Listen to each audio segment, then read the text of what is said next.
Bienvenue dans votre Hebdo Éco. La crise sanitaire a creusé la dette publique. Elle atteint 115% du PIB en France aujourd'hui, ce qui n'est plus arrivé depuis 1949. La situation financière de l'État et le coût du Covid-19 qui a fait grimper les dépenses sociales risquent d'alourdir nos impôts locaux. Est-ce que cela va notamment faire exploser les impôts fonciers ? On va en débattre avec Stéphane Delpera, qui est vice-président de Bordeaux Métropole, en charge du développement économique, maire de Saint-Médard-en-Jalles aussi, et Patrick Mérian, qui est le secrétaire de Solidaires Finances Publiques en Gironde. On commence avec vous, Stéphane Delpera. Avec la crise sanitaire, toutes les municipalités ont vu leurs recettes baisser. On voit aussi évidemment les dépenses qui ont augmenté, donc avec le Covid-19. Comment aujourd'hui vous faites face sans rogner sur les investissements ? Pour être concret et donner un ordre de grandeur, ça nous coûte 1 million d'euros par an le Covid, entre les pertes de recettes et les dépenses supplémentaires. Ce n'est pas uniquement les équipements liés au Covid, c'est aussi que dans les écoles, on a besoin de renforcer les personnels. Et là, vous me parlez quelle échelle de votre mairie en plus ? Oui, uniquement bien sûr pour la mairie et chaque année. Donc ça va faire 2 millions d'euros sur ces derniers mois, ce qui est quand même lourd. Après, rogner sur les investissements, pour l'instant, non, ce n'est pas nécessaire parce que d'abord, on voit bien que la crise s'estompe, heureusement, avec la vaccination. Normalement, l'année prochaine devrait être meilleure. Et par ailleurs, on a aujourd'hui des conditions bancaires qui sont très, très favorables, avec des prêts à long terme qui ont des taux très faibles. On emprunte à 0,3, 0,2. Donc, l'investissement, pour l'instant, il n'est pas impacté. Ce qui devient compliqué, c'est le fonctionnement, effectivement, parce qu'on a moins de recettes de l'État. On va encore être concret. En 2014, Saint-Médard touchait une DGF de 3,3 millions. Cette année, elle est de 100 000. On a perdu, la taxe d'habitation s'arrête, donc bien qu'on nous dise que ce soit compensé, le passé a montré sur toutes les réformes qu'au fil du temps, évidemment, on perd en dynamique. On a réformé aussi la CVAE, donc il y a une part qui disparaît également. Et à côté de ça... c'était la taxe d'apprentissage, oui. Ouais, la CVAE, c'est ce qui a remplacé la taxe professionnelle, cotisation sur la valeur ajoutée des entreprises. Donc 50% de cette base a été réduite pour les grandes entreprises. Nous, par exemple, à Saint-Médard, on a Ariane Group, c'est considérable. Voilà. Donc c'est surtout sur les recettes courantes, en fait, qu'on a des difficultés sur l'investissement. Pour le moment, ça se passe bien. Alors évidemment...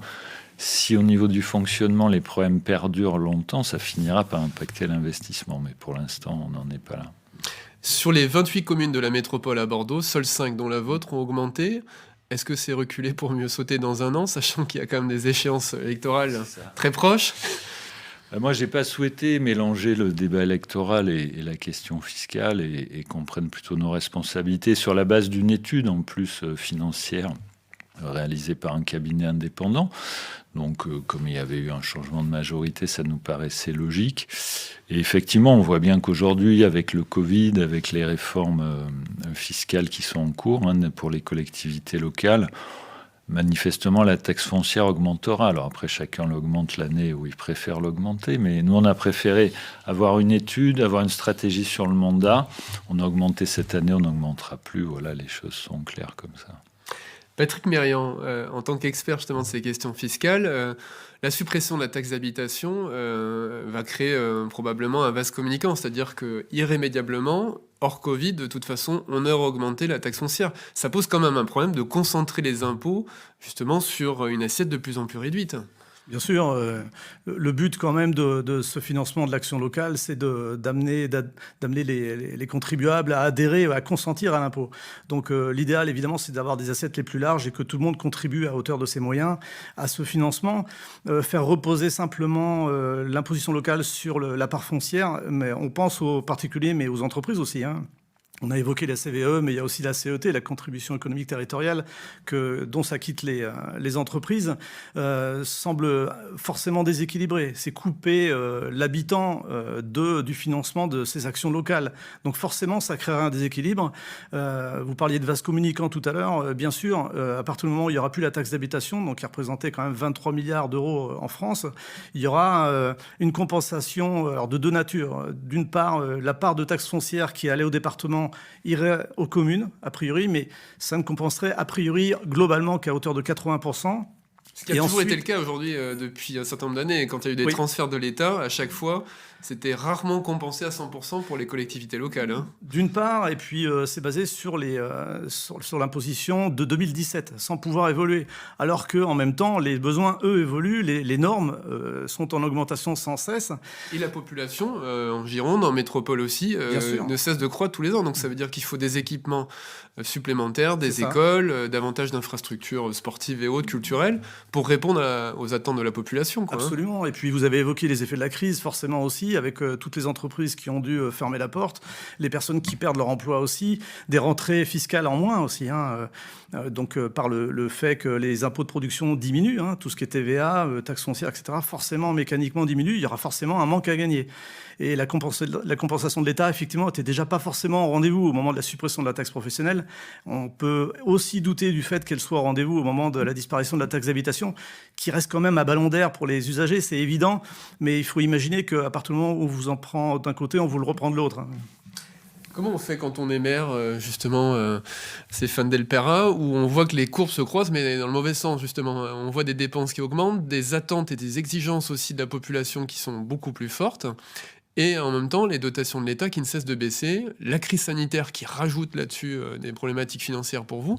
Comment vous allez faire, du coup, au niveau des mairies ? Est-ce que ça veut dire que on va rogner sur les investissements ou on va apporter un service public de moindre qualité ? On est obligé de faire attention à tout. Ce qui est dommage parce que Patrick Mérian le disait à l'instant, on est dans une période post-Covid, on l'espère bientôt, où justement il y a un fort besoin d'action sociale, d'action culturelle, d'action sportive. Les clubs ont beaucoup souffert, les associations, les commerçants, les entreprises. Donc, la commande publique. On aurait besoin de relancer, de mettre de l'oxygène dans l'économie locale et c'est le moment où on a des problématiques financières qui s'imposent à nous. Donc il faut être vigilant en permanence sur le moindre recrutement, sur la moindre dépense. Ce qui, à mon avis, dans la période, n'est pas une bonne chose. On sait que la relance de l'activité passe beaucoup par l'action des collectivités locales. Aujourd'hui, c'est quand même l'essentiel de l'investissement public. Hors dépenses militaires, c'est 80% les collectivités locales. Donc malheureusement, c'est pas une bonne idée. Et j'ajoute que, à ce qu'a dit Patrick Mérian à l'instant, c'est que ça pose aussi un problème politique de consentement à l'impôt. Moi, j'ai eu des premières réactions là-dessus, d'habitants qui me disent « Mais pourquoi les locataires ne paient plus d'impôts ?» C'est-à-dire, moi, je suis propriétaire, on va me demander de payer la taxe foncière. Mon voisin, il est locataire, il ne paye pas, c'est injuste. Voilà. Et ça va poser, je pense, un sérieux problème dans les communes dans les années qui viennent. Sachant que les Français estiment quand même depuis un certain nombre d'années payer trop d'impôts, ça pose effectivement cette question d'acceptabilité parce que derrière, quand on concentre sur une population trop restreinte et qu'on connaît aussi l'importance de l'exil fiscal, ça pose des soucis évidemment aux classes moyennes et classes supérieures. Hein. Forcément, ça pose des problèmes. Je pense qu'il faut, sans être trop pédant, mais il faut en revenir aux basiques, aux fondamentaux. L'article 13 de la Déclaration des droits de l'homme et du citoyen dit que chacun doit contribuer à hauteur de ses moyens. On s'aperçoit que dans le système fiscal français, qui, pour une partie de plus en plus faible, était progressif, devient de plus en plus forfaitaire, et forcément ne concourt pas au consentement pour l'impôt. Chaque citoyen qui n'est pas un spécialiste de la fiscalité a l'impression de payer plus que l'autre, de façon inégale, en n'ayant pas forcément un service public rendu à la hauteur. Donc, forcément, il faudrait qu'il y ait plus de lisibilité, de clarté, de simplicité, et qu'il y ait plus aussi de lien entre les revenus de chaque usager et son imposition. Or, on s'éloigne de plus en plus de ce principe. Et notamment, on parlait de la disparition de la TH, de la taxe d'habitation. C'est un des impôts locaux, le dernier qui maintenait un peu de progressivité. La taxe foncière a très peu de mesures dérogatoires. Elle n'en a pas sur, par exemple, les personnes handicapées, les personnes âgées. Donc, à nouveau, ces mesures qui essayaient de diminuer un peu l'impact de l'impôt disparaissent. Quelle réforme vous préconisez, vous, justement ? Alors très simplement, sans être trop technique, ce qu'on imagine, c'est qu'il faudrait mettre à plat tous les besoins en service public et faire un grand débat public pour imaginer comment on peut les financer, tout simplement. Amener un maximum de progressivité, comme je le disais à l'instant, c'est-à-dire chacun contribue à hauteur de ses moyens, et qu'il y ait une grande transparence dans la façon de l'établir, et qu'il soit lisible, et qu'on puisse avoir une portée assez longue, que ce soit pour les particuliers ou pour les professionnels, de savoir comment il va être imposé à long terme. C'est pour nous la seule façon d'amener un plus grand consentement à l'impôt, et de recréer vraiment ce qui fait notre contrat social, qui est en train de se déliter, en partie à cause de ça. Oui. Stéphane Delpera, justement, on le disait tout à l'heure, c'est vrai que le taux d'imposition en France est l'un des plus élevés en Europe, mais est-ce que c'est encore justifié au regard en fait, de la qualité des services publics apportés ? On voit de plus en plus de critiques poindre, les effectifs qui se réduisent, y compris aux impôts. Donc, est-ce qu'on ne va pas pouvoir continuer comme ça éternellement, justement, augmenter tous les ans la taxe foncière et d'autres impôts Non.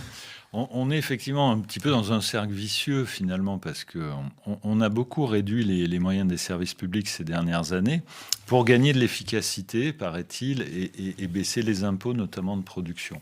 Donc on a beaucoup de services publics aujourd'hui qui ont du mal à rendre le service, pas parce que les fonctionnaires ne veulent pas travailler, pas parce que par principe c'est pas efficace, mais simplement parce qu'il n'y a plus les moyens. On l'a vu dans la crise avec la question des ARS, des hôpitaux. On l'a vu avec la fameuse manifestation des policiers. Le problème n'est pas dans notre pays que les magistrats soient laxistes. Le problème, c'est qu'on a le budget le plus faible de l'OCDE consacré à la justice. Donc, il n'y a pas assez de magistrats, il n'y a pas de greffiers, il n'y a pas de suivi judiciaire, etc. Donc, effectivement, les gens constatent qu'ils ont une charge fiscale élevée et qu'en contrepartie, les services publics... Mais pourquoi ? Parce que cette charge fiscale, on a beaucoup réduit un certain nombre d'impôts. Il y a le CUCE pour prendre... ou de cotisations sociales. Voilà, donc en fait, au lieu de faire de l'investissement public, l'État fait de la dépense fiscale, c'est-à-dire qu'il a réduit un certain nombre de cotisations qui pesaient sur les entreprises ou d'impôts type ISF qui pouvaient peser en partie sur la production. Le résultat, c'est qu'on n'a ni l'un ni l'autre. C'est que ça n'a pas été très efficace en termes de croissance. On voit bien que les États-Unis, d'ailleurs, sont en train de complètement changer de logique. Et en plus, on a des services publics qui ont été réduits. Alors, ça ne veut pas dire qu'il ne faut rien faire. Il y a le numérique, il y a besoin de plus d'efficacité. Qu'est-ce qu'il faudrait faire, selon vous, justement ?